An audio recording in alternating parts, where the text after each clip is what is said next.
What if you logged out? No scrolling, no reels, no likes, no notifications. What if, for the next 40 days, you went silent with the world and loud with God? What would happen? Would the world forget you? Would you fall behind? Would you lose momentum? Or would you finally catch your breath and hear His voice again?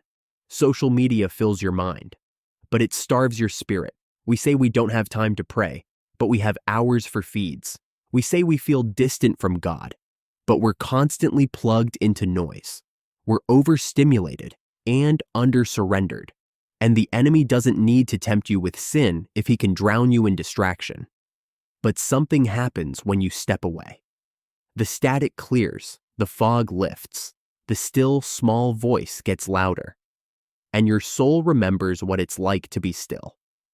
40 days off your screen might just give you 40 days of clarity, conviction, and closeness, because God's not competing with your algorithm, but He's still speaking. The question is, who's getting more of your attention? Jesus went into the wilderness for 40 days, not to disconnect, but to go deeper. No food, no followers, no filters, just the Father, and in that silence, He gained power, authority, and clarity for His mission. What would happen if you did the same? Maybe you'd stop comparing. Maybe you'd start healing. Maybe you'd finally face that pain you've been scrolling past for years. You'd realize your value isn't in likes, but in being known by the King.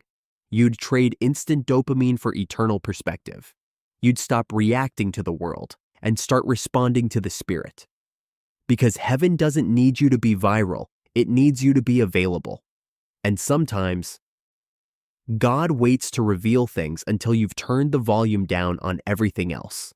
So, turn it off, log out, go quiet, and give God the time you've been giving to strangers, trends, and noise.